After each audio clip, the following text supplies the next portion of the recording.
হাঁটু ব্যথা শুরু হয়ে যাবে। আরে যার বাড়ির মেয়ে, যার বাড়ির ছেলে গোপাল কোলে নিয়ে এসে নিরামিষ সেবা করে, তার 14 পুরুষের ভাগ্য ভালো, তোমার ছেলে নিরামিষ খাচ্ছে। চাইলে চোরের জন্ম দেওয়া যায়, চাইলে সাধুর জন্ম দিতে পারবে না কেউ। কর্মচারীর হাত থেকে যদি চায়ের কাপটা পড়ে ভেঙে যায়, মালিক ছুটে গিয়ে বলে সামনের মাসের বেতন থেকে পয়সাটা কেটে নেব। আর মালিকের হাত থেকে চায়ের কাপটা পড়ে ভাঙলে কি বলে, কোম্পানি ভালো নয় তাই ভেঙে গেছে। তেলের শিশির ভাঙলো বলে খুকুর পরে রাগ করো, তোমরা যেসব বুড়ো খোকা ভারত ভেঙে ভাগ করো, তার বেলা কাঠের পোকা চেয়ার নষ্ট করে, আর চেয়ারের পোকা দেশের সম্পত্তি নষ্ট করে। তাই চেয়ারের উপরে যে বসে আছে ওটাও একটা পোকা, আর চেয়ারের নিচে যেটা আছে ওটাও একটা পোকা। তফাৎ কি জানেন? যে পোকাটা চেয়ারের কাঠটা কেটে দিচ্ছে ও পড়াশুনো জানে না, আর যে পোকাটা উপরে বসে আছে ও পড়াশুনো জানে। তফাৎটা হচ্ছে এখানে। কেউ যদি শিক্ষা শিখে, শিক্ষিত হয়ে শিক্ষার সঠিক উদ্দেশ্য না জানে, তাহলে আমি বলবো সে মূর্খের সমান। হ্যাঁ, যে শিক্ষা শিখে গোবিন্দের সেবা না করা গেল, আমি বলি অমন শিক্ষার মুখে আগুন দেওয়া ভালো। তুমি জীবনে যাই করবে কখনো আসল মানুষটাকে ছেড়ে দিও না, আসল উদ্দেশ্যটা ভুলে যেও না। শোনো, বাঙালি কোনোদিন লুঙ্গি পরবে না। বাঙালি লুঙ্গি পরে কিসের জন্যে? লুঙ্গি হাশেম মিয়া পরবে, প্রতি শুক্রবার করে যাবে মসজিদে। তুমি লুঙ্গি পরবে কেন? তুমি ধুতি পরবে। ধুতি পরতে না পারলে ধুতিটাকে লুঙ্গির মতো করে পরবে, লুঙ্গি নয়। আর যদি তা করতে কষ্ট হয়, 12 মুন্ডা, 14 মুন্ডা, 16 মুন্ডা, 20 মুন্ডা, সব মুন্ডা ফুন্ডা পরবে, লুঙ্গি পরবে না। বাঙালি লুঙ্গি বাঙালির পোশাক নয়। যে দেশেতে এলো গোরা, বদলে গেল দেশের সব নিয়ম ধারা। এবার দেখি শাড়ি ছেড়ে বাংলার মা বোনেরা সব ছেঁড়া ফাটা প্যান্ট পরা। বলো হাই রে হিন্দুর হবে কি, হাই রে হিন্দুর হবে কি। ছোট পোশাক পরাকে, ছোট পোশাক, ছেঁড়া পোশাক, এই পোশাক পরাকে যারা আধুনিকতা বলে মনে করে, আমি বলি এর থেকে আমাদের মেদিনীপুরের গরুগুলো বেশি আধুনিক। কারণ ওরা কোনো পোশাকই পরে না, এমনি ঘোরে। ওরা আরো শিক্ষিত তোমাদের থেকে। হ্যাঁ, যে পোশাক পরলে লজ্জা নিবারণ হয়, তুমি এমন পোশাক পরবে তোমাকে দেখে সমাজের লজ্জা পায়, সে পোশাক তুমি কেন পরবে? কেন পরবে? 33 কোটি দেবদেবী ভারতবর্ষের মাটিতে গড়াগড়ি যাচ্ছে, সারা বছর তুলসীতে জল দাও না, 25শে ডিসেম্বর ঝাউ গাছে চুনি লাইট দাও, হ্যাপি খ্রিসমাস। সব যিশুর শিশু হয়েছে সব, মনে রাখবে। মুসলমানদের ধর্মগুরু হযরত মুহাম্মদ তার মুসলিম ভাইদেরকে বলেছিলেন, আমি আল্লাহ নই, আল্লাহর দূত। খ্রিস্টানদের ভগবান যিশু খ্রিস্ট তার খ্রিস্টান সন্তানদেরকে বললেন, আমি ঈশ্বর নই, ঈশ্বরের সন্তান। কুরুক্ষেত্রের মাঠে গিয়ে ভগবান শ্রীকৃষ্ণ অর্জুনকে বললেন, আমি স্বয়ং ভগবান। যার জন্য কোর্টে গিয়ে লাল কাপড়ে মোড়া বইটায় হাত দিয়ে বলতে হয়, যাহা বলিব সত্য বলিব, সত্য ছাড়া মিথ্যা বলিব না। ওটা কোরআন নয়, ওটা বাইবেল নয়, ওটা শ্রীমদ্ ভগবত গীতা। মনে রাখবেন। এক পকেটে মোবাইল থাকবে, থাকুক, দরকার তো। এক পকেটে মোবাইল থাকবে, আরেক পকেটে গীতা থাকবে, তবে তো জীবনে ব্যালেন্স থাকবে। সপ্তাহে একদিন করে বাড়ির সবাই মিলে মাছ মাংস রান্না করে খাও, খাও। আরেক সপ্তাহে গিয়ে বাড়ির কোথাও মন্দিরে গিয়ে ভগবানের প্রসাদ পাও, তবে তো জীবনে ব্যালেন্স থাকবে। মাসে একদিন করে বাড়ির সবাই পিকনিক করতে যাও, মাসে একদিন করে হরিনাম শুনতে যাও, তবে তো জীবনে ব্যালেন্স থাকবে। প্রেমানন্দ ভিক্ষার ঝুলিটা কাঁধে নিয়ে ভিক্ষা করতে বেরিয়ে পড়েছে, মানুষের দরজায় দরজায় ঘুরে ভিক্ষা করছে, হাসি মাখা বদনে, ছলো ছলো নয়নে, হাসি মাখা বদনে, ছলো ছলো নয়নে, আনন্দ কাননে মন রহুয়নি হরি বলো মনে রে আমার হরি বলো হরি হরি বল মনে আমার হাসি মাখা মরণে চলো চলো নয়নে হাসি মাখা মরণে চলো চলো নয়নে আনন্দ কারণে মন হরি হরি বল রঘয় বিরাজ হরি বলো মনে রে আমার হরি বলো মনে আমার এই গতি নাই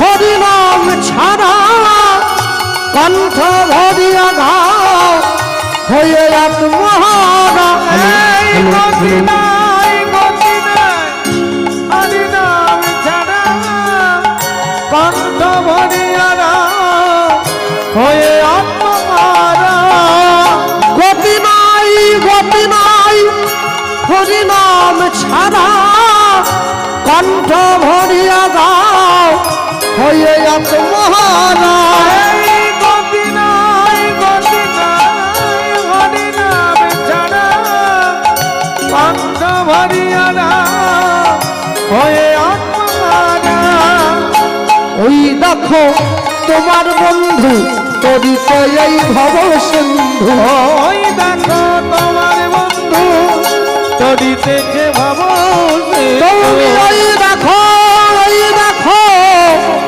তোমার বন্ধু তরিতেছে ভব সিন্ধু ওই দেখো তোমার বন্ধু তরিতেছে ভাব সিন্ধু হাত ধরে তোমায় সে করে দেবে পার হরি বল নিতাই হরি বল মনে আমার হরি বল মনে আমার হরি বল মনে আমার কেউ তো কারো নয় এ কথাটা সত্য তুমি ভেবেও দেখো বল সবই যে অনিত্য কেউ তো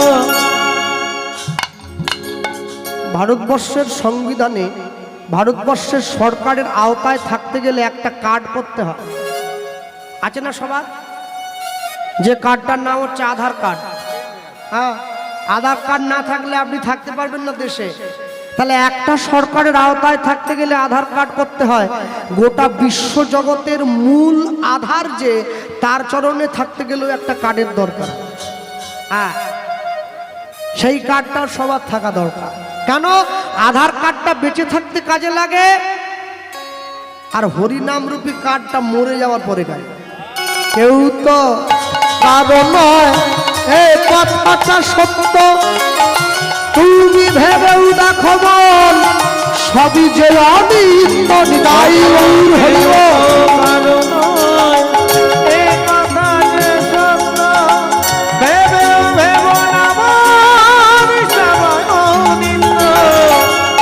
ওই দেখো শ্মশানে কি রাত্রি দিলে ওই দেখো শ্মশানে কি রাত্রি দিলে ওই দেখো শ্মশানে কি রাত্রি দিলে ওই দেখো শ্মশানে কি রাত্রি দিলে পুরিতেছে মানুষে পুরিতেছে মানুষে পুরিতেছে মানুষে পুরিতেছে মানুষে যত অহংকার হরি বল হরি বল হরি হরি বল হরি বল হরি বল মনে আমার হাসি মাখা বলে চলো চলো নয়নে হাসি মাখা বদনে চলো চলো নয়নে আনন্দ কারণে আনন্দ কারণে প্রভু অবিনাশ হরি বল মন রে আমার, হরি বল মন রে আমার, হরি বল মনরে আমার নিতাই গৌর প্রেমানন্দে, হরি নিতাই গৌর। হরি হরি প্রেমানন্দ প্রত্যেক দিন ভিক্ষা করে নিয়ে আসে, ভিক্ষা করে এনে গুরুদেবের হাতে দেয়। গুরুদেব কি করে, যা ভিক্ষা পেয়েছে সেই ভিক্ষা দিয়ে সুন্দর করে রান্না করে ভগবানকে সেবা দেয়। আশ্চর্য কি, গুরু রামানন্দ স্বামী যে ভগবানের মন্দিরে নিয়ে গিয়ে ভিক্ষাটা দেয়, ভিক্ষাটা দেওয়ার পর মন্দিরের বাইরে থেকে দরজাটা বন্ধ করে দিয়ে রামানন্দ স্বামী যখন কিছুক্ষণ পরে দরজাটা খোলে, দরজাটা খোলার পরে দেখতে পায় থালাতে অর্ধেকটা অন্ন নেই, বাটিতে অর্ধেকটা ব্যঞ্জন নেই, গ্লাসে অর্ধেকটা জল নেই। ভগবান নিজে সেবা করেছে। একে বলা হয় আত্মমত সেবা। হ্যাঁ, যখন বাড়িতে মন্দির তৈরি হচ্ছিল তখন বাড়ির লোকগুলো সুস্থ ছিল। মন্দির তৈরি হয়ে যাওয়ার পরে বাড়িতে 5 জন লোকের 4 জনের সুগার হয়েছে। যখন বাজারে যায় ঠাকুরের জন্য মিষ্টি আনতে, বলে মিষ্টি আনবে সুগার ফ্রি, চিনি কম। আরে তোমাদের সুগার বলে কি ঠাকুরেরও সুগার নাকি? বলে না, আমরা খেতে পারবো না। কঠিন হয়েছে। ভগবানকে একটা মিষ্টি দেব, সেটাও আবার আমার মতো করে গুছিয়ে, তার মতো করে গুছিয়ে নয়। হ্যাঁ, মনে রাখবে, আগে মন তৈরি করতে হয়, তারপরে মন্দির। যদি মন তৈরি করতে না পারো, মন্দির তৈরি করে লাভ হবে না। ভক্তমণ্ডলী, ভক্তিমতী মায়েরা আর নিয়ে গিয়ে সম্মুখে দাঁড়িয়েছে। প্রত্যেক দিন প্রেমানন্দে 21 মুঠো করে চাল এনে দেয়, আর গুরুদেব প্রত্যেক দিন রান্না করে সেবা দেয়। আস্তে মজার কথা কি জানে, গুরুদেবের গুরুদেবের তো 2 শিষ্য ছিল, দুজনেই গুরুদেবকে খুব ভালোবাসে। এখন গুরুদেব নিয়ম করে দিয়েছে, তুমি আমার ডান পাটা মেসেজ করবে আর তুমি আমার বাঁ পাটা মেসেজ করবে। 2 শিষ্য 2 পা মালিশ করে, মানে পা টিপে দেয়। তা একদিনকে যে বাঁ পা মালিশ করে সেই শিষ্য আসেনি, ওই ডান পা যে মেসেজ করে ওর উপরে ভার পড়েছে। তো ও চিন্তা করতেছে, যে বাঁ পা মেসেজ করে ওর দায়িত্বটা আমি নিব কেন? আমি আমার পাটা করব, আমি ওর পাটা কেন করতে যাব? এই বলে গুরুদেব তো চোখটা বন্ধ করে শুয়ে আছে, ও ইচ্ছে করে গুরুদেবের বাঁ পাটাকে জোর করে মুড়ে দিয়েছে। যা মুড়ে দিয়েছে, পাটা মুচকে গেছে। গুরুদেব বলে, তুই আমার ইচ্ছে করে ব্যথা দিলি? বলে, না গুরুদেব, ব্যথা দেয়নি, লেগে গেছে। পরের দিন যে ওই পাটা মেসেজ করে সে এসেছে। বলে, গুরুদেব কি ব্যাপার? বলে, আর বলিসনি, তুই তো ডান পাটা করিস, কালকে তুই আসিসনি বলে যে ওই বাঁ পাটা করে তাকে দিয়েছিলুম রে, সে জোর করে মুড়ে দি। সে তখন বলে, কি আমার পা মুড়ে দিয়েছে, আমি ওর পাটা মুড়ে দেবো। গুরুদেবকে জোর করে ঠেসে দৌড়ে গুরুদেবের বাঁ পা মুড়ে দিয়েছে। আমার পাকে খোঁড়া করা, আমি ওর পাকে খোঁড়া করে দেবো। মানে আমাদের ভালোবাসাটা মারাত্মক। গুরুদেব এখন চলতে পারেনি, 2 পায়ে খোঁড়া, বগলে লাঠি দিয়ে হাঁটে। আমরা শিষ্যও তো সেরকম হয়েছি। হ্যাঁ, আমার গুরু বাড়ি নবদ্বীপ, জানে, আমি যাই বছরে। তা আমার গুরুদেবের হাতে দেখি লোকে 500 টাকা দিচ্ছে, শিষ্যরা 500 টাকা দিয়ে প্রণাম করে বলছে, গুরুদেব আমার মেয়ের জন্য একটা মাস্টার জামাই খুঁজুন দেখি। গুরুদেব ঘটকালি করবে? গুরুদেবের কাজ নেই। মানুষ এটাই জানে না যে গুরুদেবের কাছে গিয়ে কি চাইতে হয়। হ্যাঁ, গুরুদেবের কাছে গিয়ে চাইতে হবে কি করে আমার কৃষ্ণ ভক্তি লাভ হবে, আমি কি করে তার চরণ পর্যন্ত যাব, তুমি সেইটা আমায় বলো। তা না বলে গুরুদেবের কাছে গিয়ে সব আজে বাজে চাওয়া মানুষের। আর গুরুদেবও হয়েছে তেমনি। আহা, যাক, আর বলবো নি বাকিটা। ভক্তমণ্ডলী, ভক্তিমতী মায়েরা, প্রেমানন্দ প্রত্যেক দিন এসে দেয় হাতে। আর 1 দিন, 2 দিন, 3 দিন, 4 দিন, 5 দিন, এই করতে করতে 2 বছর সময় কেটে গিয়েছে। আজকে প্রেমানন্দের বয়স হয়ে গিয়েছে 8 বছর। একদিন ভগবান মনে মনে চিন্তা করলেন, প্রেমানন্দ তুমি আমায় কতটা ভালোবাসো, আমি কোনোদিন তোমায় পরীক্ষা করে দেখিনি, আজকে আমি পরীক্ষা করে দেখব। আজকে যখন সকালবেলায় প্রেমানন্দ ভিক্ষার ঝুলিটা কাঁধে নিয়ে আশ্রম থেকে বেরিয়েছে ভিক্ষা করতে যাবে বলে, হঠাৎ করে আকাশের পশ্চিম কোণায় কালো একটা মেঘ উঁকি দিল। আস্তে আস্তে করে সেই কালো মেঘে পুরো আকাশটা ভরে গেল। ঝমঝম করে বজ্র বৃষ্টি সহকারে বিদ্যুৎ নেমে এলো। প্রেমানন্দ ছুটে গিয়ে গুরুদেবের সামনে দাঁড়িয়ে বলছে, গুরুদেব এই দেখুন আকাশটা ভরে গিয়েছে, বৃষ্টি হচ্ছে, কি করে ভিক্ষায় যাব? গুরুদেব ছুটে এসে প্রেমানন্দকে বুকে জড়িয়ে ধরলো। প্রেমানন্দ, প্রেমানন্দ, আমি বলছিলাম বাবা, তুই যদি ভিক্ষা না যাস তাহলে আমার গোবিন্দ তো না খেয়ে থাকবে বাবা। জানা একটু যা, একটু কষ্ট করে, আহা 21টা বাড়ি না হোক অন্তত 5-6টা বাড়ি থেকে আমার গোবিন্দ সেবার জন্য। প্রেমানন্দ ভিক্ষার ঝুলিটা কাঁধে নিয়ে বৃষ্টির মধ্যে ভিজতে ভিজতে ভিজতে এ গ্রাম থেকে সে গ্রাম ঘুরে বেড়াচ্ছে, মানুষের দরজায় টোকা দিচ্ছে, আমার একটু ভিক্ষা দাও, আমি প্রেমানন্দ, আমি রামানন্দ স্বামীর আশ্রম থেকে এসেছি, আমার এক মুঠো। ঘরের ভেতর থেকে চিৎকার করে বলে উঠল, প্রেমানন্দ আজ নয় কালকে আসিস, আজকে বাড়ি যা। শূন্য পুটুলিটা হাতে নিয়ে প্রেমানন্দ ঘুরে বেড়াচ্ছে, গ্রামের পর গ্রাম ঘুরছে, 21 মুষ্টি চালের জন্য কেউ দিল না। কেউ প্রেমানন্দকে এক মুঠো চাল ভিক্ষা দেয়নি। হাঁটতে হাঁটতে অনেকটা দূরে চলে গেছে। আস্তে আশ্চর্য কি জানেন, যারা দাঁড়িয়ে বসে আছেন, আমি যখন মন্দিরে গিয়ে ভগবানকে প্রণাম করি, আমি তখন মনে মনে ভাবি ভগবান আমার প্রণামটা দেখতে পাচ্ছে। এই বিশ্বাসটা আছে বলেই তো প্রণাম করছি। আমি যখন মন্দিরে গিয়ে ভগবানকে প্রণাম করছি, আমি মনে মনে এটা ভাবি ভগবান আমার প্রণামটা দেখতে পাচ্ছে। আচ্ছা, আমি যখন মন্দির থেকে বেরিয়ে আমার লোকের ভালো চপ্পলটা চুরি করে নিয়ে পরে পালাই, তখন আমি কি করে ভুলে যাই যে ভগবান আমার জুতো চুরিটাও দেখতে পাচ্ছে? আমাকে দুটোরই ফল নিতে হবে, প্রণামটার আর জুতো চুরিটা। লোকে বলে যে করে আমার আশ, আমি করি সর্বনাশ। এখানে যে কজন মানুষ বসে আছেন, একজনে কেউ বলতে পারেন বাবা গোপাল কৃষ্ণ ভগবান আমার সর্বনাশ করেছে? ভগবান কোনোদিন কারো সর্বনাশ করে না, মা, কারো সর্বনাশ করে না। প্রকৃত কথাটা কি জানো? যে করে আমার আশ, আমি করি তার তমনাশ।